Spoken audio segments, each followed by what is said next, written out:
At family dinner, they laughed. Selling trash? Like a raccoon. Dad scoffed, this is embarrassing. I just smiled. Months later, they begged for help, but I said, you mean my garbage business? Too late, I own your house now. Their faces went pale. I can still hear their laughter. It wasn't just a chuckle or a giggle, it was full-on, roaring, gut-busting laughter. The kind that makes your stomach hurt. The kind that's meant to humiliate.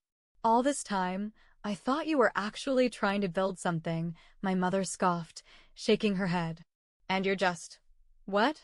A professional dumpster diver. My father nearly choked on his wine. So, let me get this straight. You quit your job to sell other people's trash. The whole table erupted. My cousin Mark wiped tears from his eyes. Oh my God, this is priceless, he gasped. You're telling me you pay money, actual money, to buy boxes of junk that people didn't even want? And then you try to sell it again?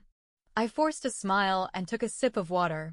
It's called Amazon Returns, I said, keeping my voice even. I buy liquidation pallets, sort the items, and resell them. There's a huge market for it. My sister, Claire, snorted into her drink. A huge market for used socks and broken blenders? More laughter. Oh, honey, my Aunt Linda said, shaking her head, this isn't a business. This is hoarding with extra steps. I exhaled slowly and set my fork down. They didn't know. They didn't know that last month alone, I had flipped enough inventory to make 5 times what I used to earn at my desk job. They didn't know that while they were laughing, I was quietly building a business that was about to outgrow my tiny garage. But they weren't done. My father leaned forward, his face serious now. You know, I tried to be patient with this whole entrepreneur thing, but this is embarrassing. You have a college degree, my mother added. And you're throwing it away to sell? What? Stained t-shirts and half-used lotions. You're literally selling garbage, Claire chimed in. Like a raccoon. Do you even wash the stuff before you list it? The table howled. I took another sip of water and forced myself to smile. Let them laugh. Because in a few months, they wouldn't be laughing anymore. I let them laugh. I let them call me a trash collector, a raccoon, a junk dealer. What they didn't know, what they could never imagine, was that while they sat there mocking me, I was making more in a month than my father did in a year. But I didn't say anything. I let them dig their own graves. The warehouse of garbage. While they were sipping wine and complaining about gas prices, I was working. I started in my garage, flipping returns from Amazon pallets. A $600 pallet might have 3 broken toasters, a couple of ugly handbags, and, if I got lucky, a high-end kitchen appliance worth more than the entire box. I sorted, cleaned, repackaged, and sold everything on eBay, Facebook Marketplace, and eventually my own website. My parents thought I was playing around. They thought I was a joke. Until the garage got too small. Until I had to rent a warehouse. Until I had to hire employees. But as I signed the lease for my first 5,000 square foot storage facility, I heard my father's voice in my head. Flashback. I was 15 when I first realized that, in my father's eyes, I didn't matter. We were sitting at the dinner table, and he was talking about my older brother, Ethan. He's got the brains, my father said proudly. He'll be a great lawyer one day. The only real future in this family. I was sitting right there. Right there. But it was like I was invisible. What about me? I asked, my voice quieter than I wanted it to be. My father barely glanced at me. You. He scoffed. Honey, just focus on getting a stable job. Maybe retail. Something simple. Just enough so a man will take care of you one day. I swallowed hard, my hands clenching under the table. What if I want to start my own business? That made him laugh. Business? Sweetheart, women don't run businesses. They work in them. And not even at the top. He waved his hand dismissively. Look, if you really want to do something useful, maybe you could work in a boutique. Sell clothes or something. But the big leagues? No offense, sweetheart, but that's a man's world.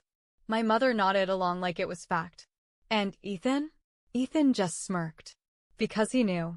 He knew that in our father's eyes, he was the golden one. The investment.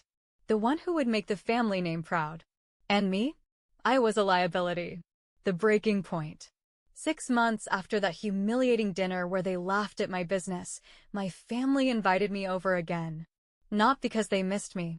Not because they wanted to apologize. No, because my father lost his job. Because my parents were drowning in debt. Because Ethan, the great lawyer, the family's golden boy, was a financial disaster. And now, the daughter they never believed in was their only hope. So, my mother started delicately, as we sat around the same dining table where they once mocked me. How's that? Little business of yours? I smiled. It's going well, I said, cutting into my steak. Really well, actually. Claire cleared her throat. So, what exactly do you do again? I mean, how do you even make money selling returns? I set my fork down. You mean the garbage business? I asked, raising an eyebrow. Claire's face twitched. Well, we were just worried about you, my father added quickly. You've always been different. Different. Right. That's what they called it when I refused to be like them. When I built something they could never understand. Then my mother finally said the words they had been avoiding all night. We were actually wondering if you'd be able to help us out a little, she said, her voice dripping with fake sweetness. Just for a few months, until your father finds another position. The audacity. The sheer, unbelievable audacity. They laughed at me for selling liquidation stock. They mocked me for not having a real job. And now? Now they wanted my help? I leaned back in my chair, savoring the moment. Funny, I said, I actually did help you. Just not in the way you expected. They all looked at me, confused. Then I dropped the bombshell. I bought the house, I said, grinning. The one you're living in. Silence. Absolute. Dead. Silence. My father's fork clattered onto his plate. My mother's face turned white. Claire's jaw literally dropped open. Mark, being Mark, blinked. Wait. What? I leaned forward, resting my elbows on the table. You were behind on the mortgage, weren't you? I asked, feigning innocence. The bank was about to foreclose. And someone swooped in and bought it at auction. That someone was me. Claire gasped. My mother covered her mouth with her hand. My father's face twisted in horror. He couldn't even finish the sentence. Oh, and don't worry, I added, I'm a very generous landlord. Rent will only go up 10% next month. And just like that, the laughter was gone. You bought what? The sound of my father's chair scraping against the floor was deafening. He shot up so fast, I thought he might flip the table over. His face, usually so composed, so superior, was now a twisted mask of disbelief and rage. You're lying, he snapped, pointing a shaking finger at me. This is some kind of joke. I casually took another bite of my steak. No joke, I said, chewing slowly. I own this house now. The silence was suffocating. My mother's hands trembled as she reached for her wine glass. Claire looked like she had just witnessed a murder. Mark kept blinking like his brain couldn't process reality. Then came the explosion. This is our family home. My mother clutched her chest like she was about to faint. You can't do this, she gasped. You wouldn't. I tilted my head. Oh, but I did. We raised you here, she screeched. This is where you grew up. You wouldn't be so cruel as to throw us out onto the street. I let that hang in the air for a moment, tapping my fingers on the table. Then I smirked.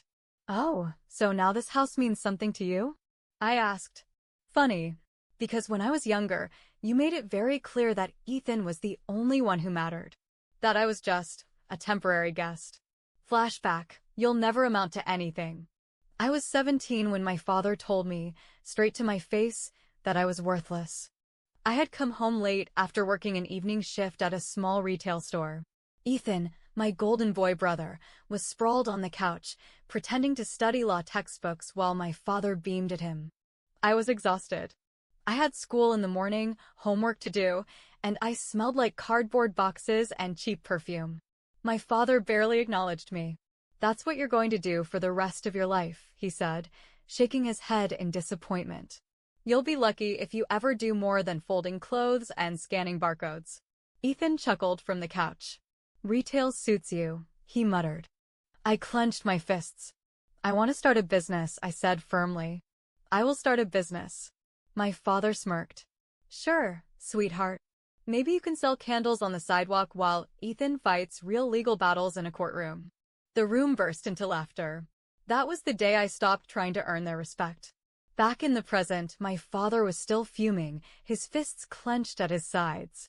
What do you want? He growled. Are you here to humiliate us? To flaunt your dirty garbage business in our faces? I leaned forward, my eyes locking onto his. No, I said, my voice low and deadly. I came to tell you that I don't owe you anything. Mark finally spoke, his voice shaky. Wait, he said, waving his hands. Let's just calm down. Maybe we can figure something out. I arched an eyebrow. Figure it out? My mother's voice was barely a whisper. The rent, she pleaded.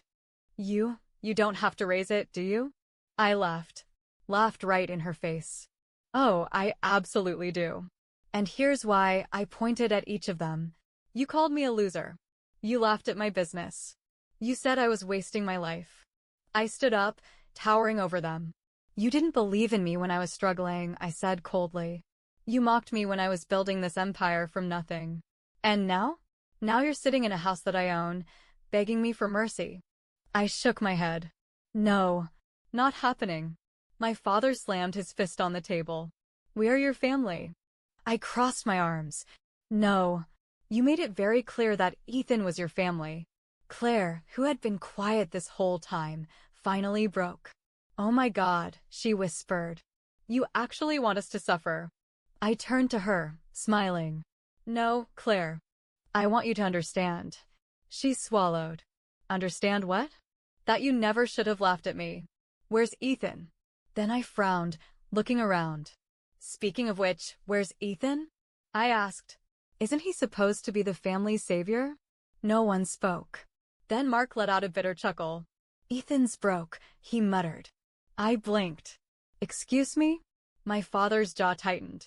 He lost his job, my mother admitted. The law firm let him go a few months ago. He's not doing well. I let out a sharp laugh. The great Ethan? I mocked. The only child worth investing in? The future lawyer who was supposed to make the family proud? He's broke. My father's nostrils flared. It's temporary. I shrugged. Well, maybe he can move into your guest room. We don't have a guest room, my mother said bitterly. I grinned. You will soon. They all froze. My father's voice turned deadly. What are you saying? I grabbed my purse and walked to the door.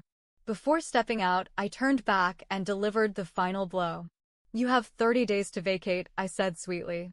And if you don't, I'll sell the house to the highest bidder. My mother gasped. Claire screamed. And my father? For the first time in his miserable life, he was completely speechless. Crawling back. For 3 weeks, my phone was silent. No calls.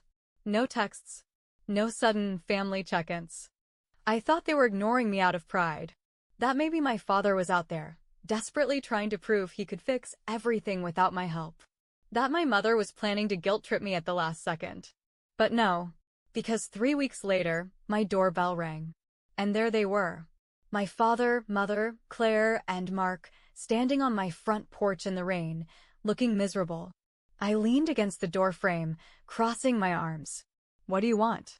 For the first time in my entire life, my father struggled to speak. He looked like he wanted to yell at me, to command me to fix things like he always did. But he couldn't, because he wasn't in charge anymore. I was. It was my mother who finally broke the silence. We're sorry, she whispered. The words felt wrong coming from her, like she could barely force them out. I let the moment hang, savoring the discomfort. What exactly, I said slowly, are you sorry for? Claire sniffled. For laughing at you, she muttered. For treating your business like a joke. Mark nodded, shuffling his feet awkwardly. We didn't know how big it was, he admitted. My father was silent. I turned to him. And you? He clenched his jaw. I shouldn't have, he took a sharp breath. I shouldn't have dismissed you. I almost smiled. Almost. Because I knew why they were here. They had nowhere else to go. The deal. You still have 1 week left before I sell the house, I reminded them. So why are you here? My mother winced. We can't afford another place. I feigned surprise. Oh! What happened to Ethan?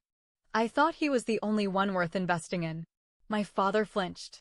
We reached out, my mother admitted. He said he can't help us. He's barely holding on himself. I shook my head.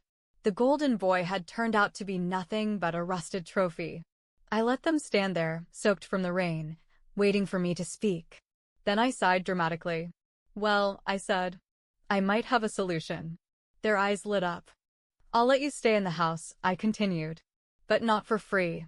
My father scowled. We're not beggars. I smirked. No, you're not. That's why I'm offering you jobs. Silence. Then my mother blinked. Jobs? Yes, jobs. I folded my arms. Since my garbage business is so beneath you, I thought I'd give you the opportunity to see how it really works. Firsthand. My father stiffened. You want us to work for you? I grinned. Exactly. The next Monday, they showed up at my warehouse. Dressed in cheap polo shirts and jeans, looking completely out of place. I walked them through everything, sorting pallets, testing electronics, checking return conditions. The very things they mocked me for, they were now forced to do themselves. Claire was put on clothing sorting. She had to inspect returned shoes, fold second-hand jeans, and log items into the system. Mark worked the electronics testing station, powering up laptops and phones to check for defects. My mother was assigned to customer service, answering emails and dealing with complaints about missing items and wrong orders. And my father? My father, the man who said women didn't belong in business, was given the most humiliating task of all. Manual labor. Lifting heavy boxes. Unpacking shipments. Breaking down cardboard. Sweating through his shirt while younger employees worked circles around him. I made sure everyone knew who they were. Made sure all my employees, the ones I hired when my father said I'd never make it, understood that these were my new trainees. And they hated every second of it. You think this is funny? By the end of the week, my father snapped. This is humiliating, he spat, slamming a box down onto the warehouse floor. You think this is funny? I stared at him, unfazed. I think it's educational. He glared. You're making a fool out of us. I walked up to him, my voice dropping low. No, I said. I'm teaching you. I gestured around the warehouse. This is what you laughed at, I continued. This is what you called garbage. This is what you thought was beneath you. And yet, this garbage paid off your debts. This garbage bought your house. This garbage is the only reason you're not living on the street. He swallowed hard. I stepped back, letting the words sink in. You're welcome. For the next 2 months, they worked. Every single day, they clocked in, followed orders, and earned their rent like everyone else. No special treatment. No favoritism. And slowly, they changed. Claire stopped complaining about dirty clothes and started appreciating how much money people were willing to spend on second-hand designer brands. Mark actually became good at electronics testing. He even suggested new ways to list refurbished items for higher profits. My mother, who once called me a failure, started bragging about my business to customers. And my father? My father, who once said women didn't belong in business, had to take orders from one. He stopped arguing. Stopped questioning. Because he finally understood. Epilogue, the real victory. 3 months later, they sat at the dinner table again. But this time, they weren't laughing. They were thanking me. You built something incredible, my mother admitted. Claire nodded. I never knew how hard this was, she said. I actually respect what you do now. And my father? For the first time in his life, he looked me in the eye and said something I never thought I'd hear. I was wrong.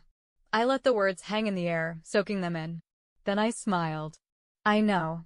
And for the first time ever, they finally saw me not as a joke, not as a failure, but as the one who won. The final twist. 3 months. For 3 months, my family worked for me. They swallowed their pride. They took orders from the daughter they once laughed at. They packed boxes, sorted clothes, and dealt with customers, the very same things they claimed were beneath them. And I thought, for a while, that maybe, just maybe, they had changed. But then I got the email. Emergency family meeting. My mother sent it like she was some kind of CEO. Subject: urgent discussion about our future. Message: we need to talk. As a family. Dinner at the house. No excuses. I smirked. Their house. The one with my name on the deed. Fine. I went. And that's when they hit me with their brilliant master plan. We've decided to take over. We've been thinking, my father started, his fingers interlocked like he was negotiating some high-stakes business deal. My mother smiled sweetly, the same fake, manipulative smile she always used when she was about to screw me over. You've built something amazing, she said. Really, truly incredible. Claire nodded enthusiastically. And we just think, well, we could help you run it better. I blinked. I'm sorry, what? Mark cleared his throat, sitting up straighter. Look, you've done well, but let's be real. You've been lucky. You need experienced people to take this to the next level. I stared at them. Experienced? My father, the man who mocked my business from day one, nodded. We've all learned a lot these past few months, he said. And we think it's time to turn this into a real company. Something respectable. I tilted my head. Respectable? Claire leaned in. Yeah, like, drop the whole Amazon returns thing. It's low class. We could focus on high-end retail. Maybe even get investors. Investors, I repeated. My mother beamed. Yes, we could really turn this into a family empire. Mark grinned. And obviously, you'd still be part of it, but, you know, more like a creative consultant. I let out a sharp laugh. Oh my God, I whispered. You think you can just take my business? My father sighed, like I was being difficult. Sweetheart, don't think of it like that. Think of it as a promotion. You'd still be involved. But the family would be running things properly. I stared at them, feeling something cold and sharp settle in my chest. They hadn't changed. Not really. They had just been waiting, biding their time, playing nice, working for me, until they thought they could take what I built and push me aside. They thought they could steal my success. Get out now. I stood up so fast, my chair scraped against the floor. They all flinched. No. My father frowned. No. I planted my hands on the table, leaning in. You don't get to make decisions about my company, I said, my voice ice cold. You don't get to turn it into some fake, respectable business because you're embarrassed by how I made my money. Claire scoffed. Come on, don't be dramatic. I snapped my head toward her. You called me a garbage seller. I laughed bitterly. You mocked me. You humiliated me. You all thought I was a joke. But now that I'm successful, suddenly you want in. I shook my head, grinning darkly. I'd rather burn it all to the ground than give any of you control. My father's face darkened. You're making a mistake. I laughed. No. You made the mistake when you underestimated me. I reached into my purse, pulled out an envelope, and slid it across the table. What's this? My mother asked hesitantly. I smiled. Your eviction notice. The aftermath. They were gone within a month. I raised the rent. They couldn't afford it. They begged. They pleaded. They screamed. I didn't care. They packed their things, muttering about how heartless I was. About how I abandoned my family. I let them say whatever they wanted. Because in the end, I won. Update: 1 year later. I was sitting in my office, watching my employees work through the security cameras when an email popped up. Subject: urgent, please read. Sender: Ethan. The golden boy returns. I clicked it. Hey sis. Long time no talk. Listen, I could really use a job. Things haven't been great for me. I was wondering if maybe you had a position open at your company? I know you're super successful now, and I'd love to be part of what you've built. Hope to hear from you soon. I stared at the email for a long time. Then I smiled. I did have an open position. I hit reply. Sure, Ethan. I've got a position for you. Warehouse work. Lifting boxes. No special treatment. Let me know if you're interested. Smiley face. I hit send. Then I leaned back in my chair, watching the orders roll in thousands of them, flowing into my website, making me more money in a single day than my family ever thought possible. The same family that once laughed at me. And now, they were all begging to work for me. The moral of the story? Never underestimate the one you laugh at. Because one day, they might own everything you have.